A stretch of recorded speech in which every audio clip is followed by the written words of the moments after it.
Hello students, myself Devendra Yadav, training officer of Sun private ITI Chankhuri Durg. Student, अभी हम लोग देखने वाले हैं इलेक्ट्रिकल ड्राइंग के अंतर्गत इंडक्शन मोटर का डायग्राम।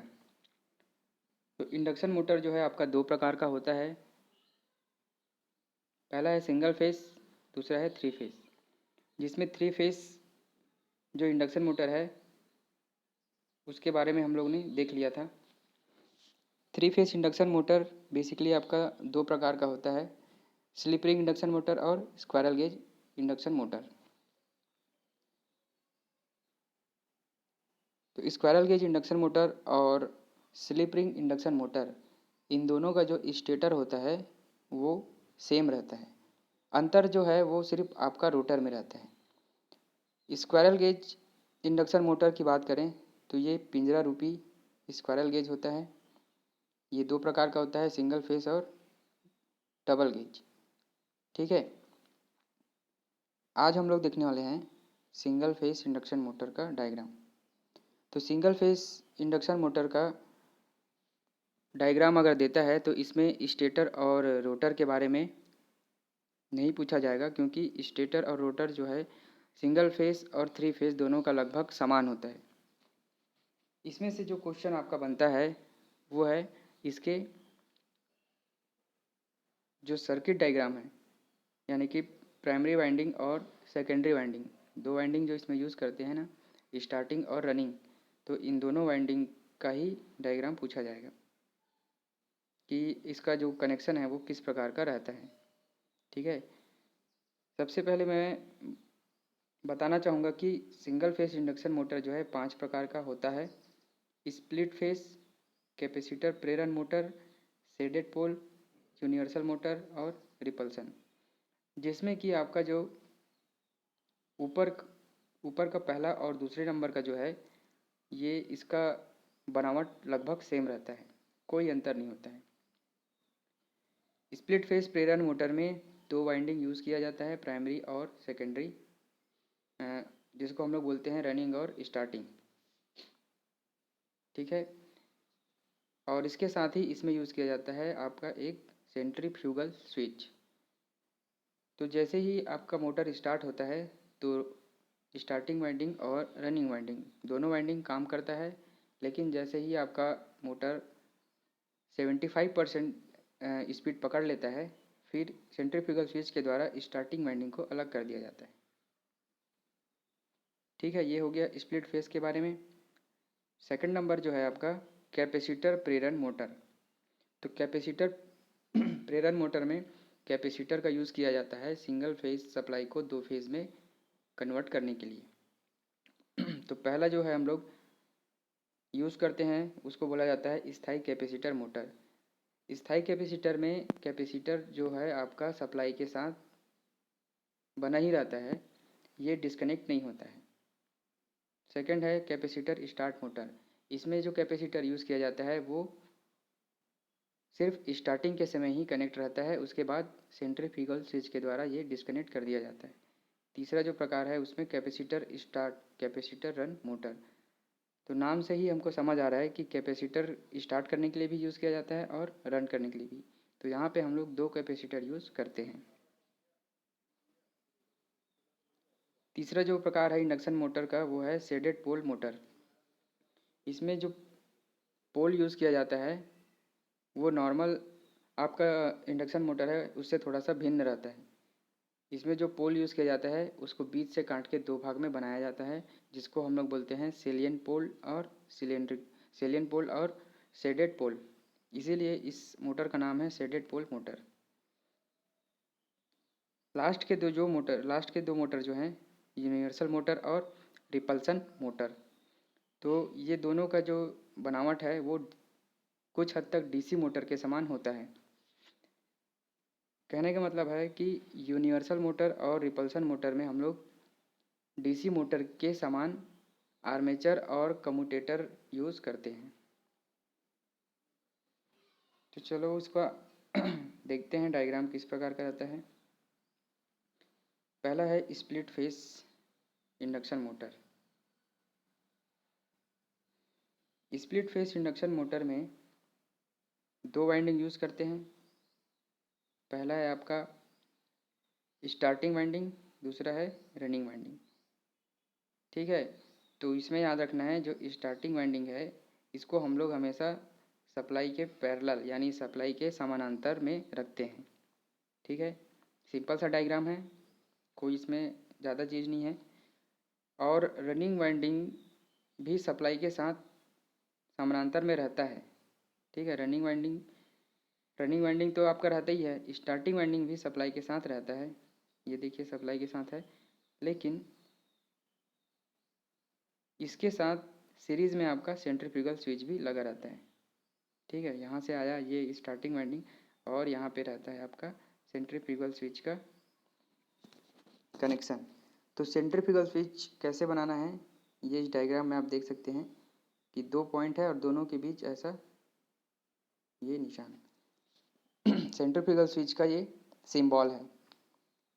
जो BIS जो प्रतीक होता है, जो डिज़ाइन किया गया है हर एक चीज़ के लिए, है ना, हर एक आपका जो कंपोनेंट है उसके लिए एक सिंबल डिज़ाइन किया गया है।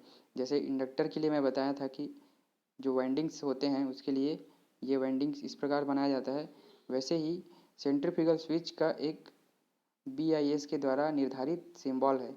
और ये सिंबल कैसा होता है, ये इस प्रकार का दो पॉइंट के बीच ऐसा उभरा हुआ, तो ये आपका सेंट्रीफ्यूगल स्विच कहलाएगा। अगर इसको हम लोग इस प्रकार से बना देते, ये दो पॉइंट हो गया और ये है आपका एक डंडी, तो ये आपका नॉर्मल स्विच कहलाएगा। ठीक है, लेकिन हमको यहाँ पे सेंट्रीफ्यूगल स्विच बनाना है, तो सेंट्रीफ्यूगल स्विच के लिए ये वाला सिंबल आपको याद रखना है बस। और ये जो बीच में जो ये भाग है इसको बोला जाता है रोटर। तो रोटर जो है नॉर्मल गोल गोल सा रहता है रोटर, तो इसमें दो गोला बनाना है, दोनों के बीच में छोटा छोटा और गोला बनाना है। तो ये जो छोटा वाला गोला है ये आपका प्रदर्शित करेगा कि इसमें स्क्वायरल गेज टाइप का रोटर है ये, क्योंकि स्क्वायरल गेज में क्या लगाते हैं हम लोग, एल्युमिनियम का छड़, तो ये वही छड़ को दर्शाता है बस।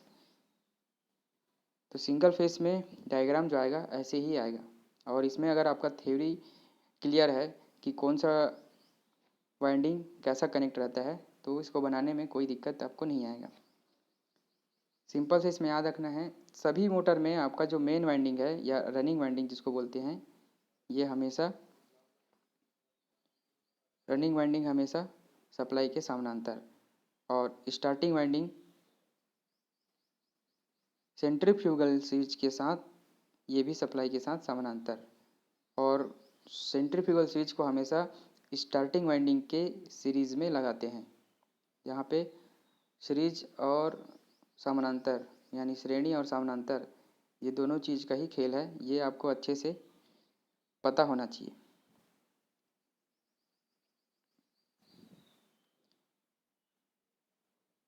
यहाँ पे स्प्लिट फेस का हो गया। अब बाकी का जो मोटर है कैपेसिटर मोटर, इसका डायग्राम भी सेम रहता है, बस यहाँ पे हमको सेंट्रीफ्यूगल स्विच के स्थान पे कैपेसिटर को लगाना है।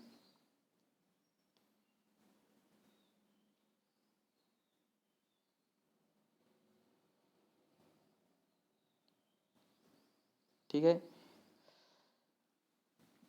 तो कैपेसिटर प्रेरण मोटर जो है तीन प्रकार का होता है। पहला है स्थायी, दूसरा है कैपेसिटर स्टार्ट, और तीसरा है कैपेसिटर स्टार्ट कैपेसिटर रन। सबसे पहले हम लोग देखते हैं स्थायी कैपेसिटर। स्थायी कैपेसिटर का डायग्राम भी सेम है आपका।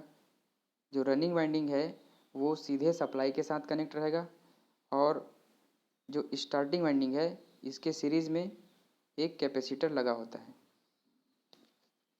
ठीक है, अब यहाँ पे देखिए ये सप्लाई के साथ समानांतर में ये भी है, और कैपेसिटर जो है स्टार्टिंग के साथ श्रेणी में है। बाकी पूरा डायग्राम आपका सेम है। तो यहाँ पे नाम से ही हमको समझ आता है कि स्थायी कैपेसिटर, स्थायी कहने का मतलब है कि ये जो कैपेसिटर है हमेशा आपका सप्लाई के साथ जुड़ा रहेगा, तो इसीलिए यहाँ पे कोई सेंट्रीफ्यूगल स्विच नहीं लगाया गया है। ये आपको याद रखना है कि स्थायी बोला है तो उसके साथ सेंट्रीफ्यूगल स्विच नहीं लगेगा।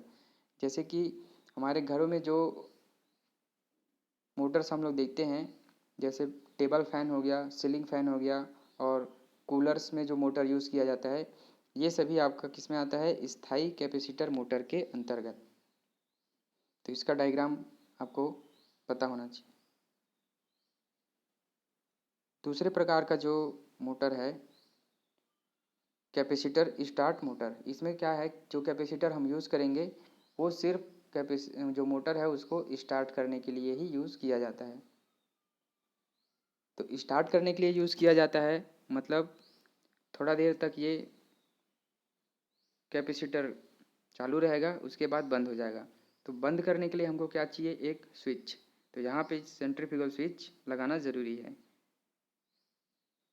ठीक है, कैपेसिटर स्टार्ट मोटर में सेम है आपका डायग्राम, बस चेंज कहाँ पे है, सेंट्रीफ्यूगल स्विच। और सेंट्रीफ्यूगल स्विच हमेशा स्टार्टिंग जो वाइंडिंग है उसके श्रेणी क्रम में लगाया जाता है। यहाँ से देख सकते हैं ये श्रेणी क्रम में आ रहा है आपका स्टार्टिंग वाइंडिंग, फिर कैपेसिटर, फिर सेंट्रीफ्यूगल स्विच। ये तीनों जो है एक साथ है, मतलब श्रेणी क्रम में बना हुआ है। क्लियर होगा यहाँ तक। अब ये डायग्राम आप बिना देखे भी बना सकते हैं अगर आपका थ्योरी क्लियर है। कैपेसिटर स्टार्ट मोटर में क्या होगा, स्टार्ट है मतलब सिर्फ स्टार्ट करने के लिए, मतलब आपको सेंट्रीफ्यूगल स्विच लगाना है इसमें, और कैपेसिटर तो जैसा पहले लगा था सेम वैसा ही रहेगा।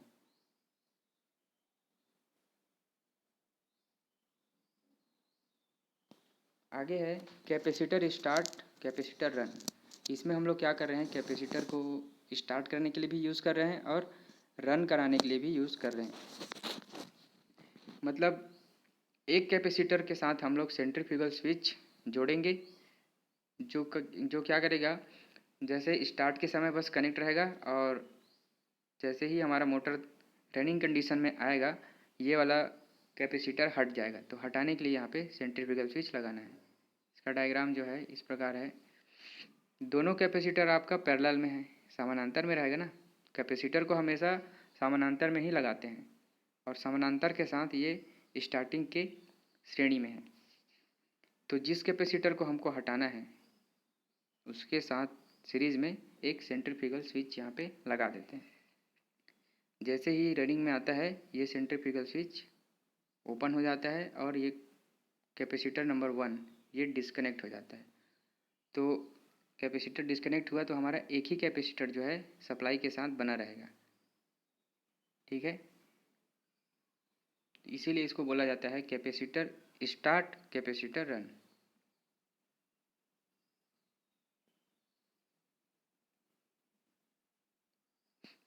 आगे हम देखते हैं शेडेड पोल मोटर।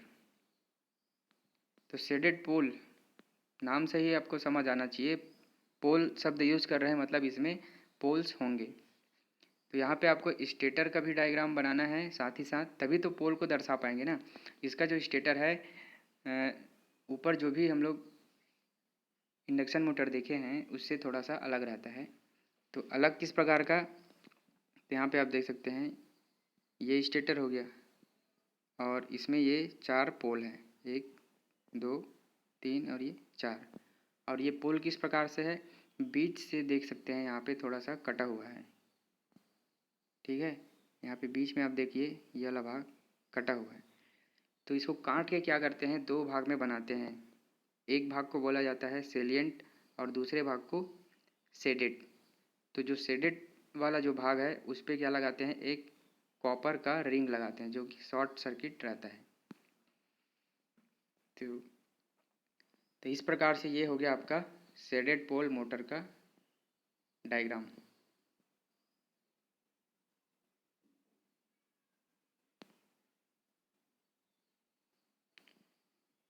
इसके बाद है यूनिवर्सल मोटर। तो यूनिवर्सल मोटर आपको पता होगा, यूनिवर्सल मोटर उस मोटर को बोलते हैं जो एसी सप्लाई और डीसी सप्लाई दोनों में समान रूप से काम करता है। और इसकी संरचना की बात करें तो इसकी संरचना जो है डीसी मोटर के समान ही होता है। डीसी सीरीज़ मोटर, ठीक है, डीसी मोटर भी तो बहुत सारे होते हैं, तो हमको याद रखना है सीरीज़ मोटर के समान।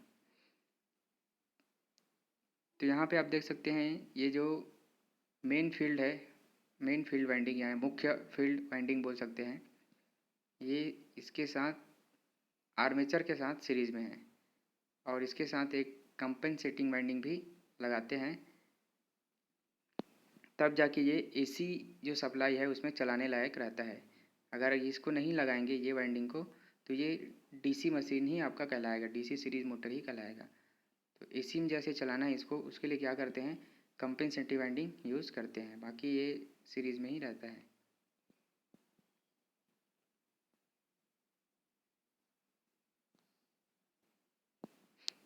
नेक्स्ट है आपका रिपल्सन मोटर। रिपल्सन मोटर भी यूनिवर्सल मोटर के समान आर्मेचर वाला रहता है। तो यहाँ पे दो पोल्स आप देख रहे हैं, ये स्टेटर पोल है, ठीक है। स्टेटर पोल नॉर्मल जो इंडक्शन मोटर है उसी के समान रहता है, लेकिन जो रोटर है, रोटर में आपका आर्मेचर रहेगा। तो इस डायग्राम में ज़्यादा क्लियर है कि आर्मेचर यहाँ पे कम्यूटेटर दिखाया गया है, ये है आपका कम्यूटेटर, ठीक है। और बीच में है आपका केज वाइंडिंग। तो ये दो प्रकार का होता है, एक सामान्य रहता है, एक केज वाला। अगर केज वाइंडिंग बोला है तो बीच में आपको ये स्क्वायरल गेज का डायग्राम बनाना पड़ेगा, ठीक है। और ये ब्रश जो है, ब्रश का कांटेक्ट हमेशा इसमें शॉर्ट सर्किट रहेगा। अच्छा, इसमें एक्सिस को दर्शाना ज़रूरी है। ये जो एक्सिस है इसी पे डिपेंड रहता है इसका रोटेशन और स्पीड, और साथ ही साथ इसके घूमने की जो दिशा है उसको किस दिशा में घुमाना है, वो पूरा डिपेंडेंट रहता है आपका एक्सिस पे, कि हमारा जो ब्रश है वो किस डायरेक्शन में है। तो ये एक्सिस को बनाना ज़रूरी है। अभी जैसे ये 20 से 30 डिग्री के आसपास होगा, तो 20 से 30 डिग्री के आसपास ही ये मोटर रन करना स्टार्ट करता है, और 45 डिग्री पे हमको मैक्सिमम स्पीड मिलता है, और अगर 0 डिग्री है तो ये मोटर नहीं घूमेगा, ठीक है। तो एक बार फिर से देख लेते हैं क्या क्या हम लोग ने देखा। सिंगल फेस इंडक्शन मोटर में इतना ही है, इतने ही मोटर का आपको याद रखना है। सबसे पहले हम लोग देखें स्प्लिट फेस प्रेरण मोटर। दो वाइंडिंग स्टार्टिंग और रनिंग, इनके स्टार्टिंग के सीरीज़ में आपका रहता है सेंट्रीफ्यूगल स्विच। सेम ऐसे ही आपका कैपेसिटर रहेगा। कैपेसिटर में स्थायी कैपेसिटर है तो सेंट्रीफ्यूगल स्विच नहीं लगेगा, सेंट्रीफ्यूगल स्विच की जगह पे कैपेसिटर लगेगा। अगर कैपेसिटर स्टार्ट मोटर है तो कैपेसिटर के बाद सेंट्रीफ्यूगल स्विच ज़रूरी है, क्योंकि ये स्टार्ट करने के बाद इसको ओपन होना है। कैपेसिटर स्टार्ट, कैपेसिटर रन, इसमें दो कैपेसिटर को समानांतर में यूज़ करते हैं, और सेंट्रीफ्यूगल स्विच को एक ही कैपेसिटर के साथ लगाते हैं जिस कैपेसिटर को हमको ओपन करना है। इसके बाद है शेडेड पोल। शेडेड पोल में पोल शब्द से ही आपको समझ आना चाहिए कि इसमें हमको पोल को दर्शाना है, इसीलिए इसमें स्टेटर वाले पार्ट को दर्शाते हैं, जो कि दो पोल, इसमें एक पोल को काट के दो पोल बनाया जाता है, सेलिएंट और शेडेड पोल। उसके बाद है डीसी यूनिवर्सल मोटर, जो कि डीसी सीरीज़ मोटर के समान रहता है। फिर है आपका लास्ट में रिपल्सन मोटर। तो रिपल्सन मोटर ये भी दो प्रकार का है, एक सामान्य वाला है, दूसरा केज टाइप का। तो केज टाइप में बीच में आपको स्क्वायरल गेज का डायग्राम यहाँ पे बनाना है।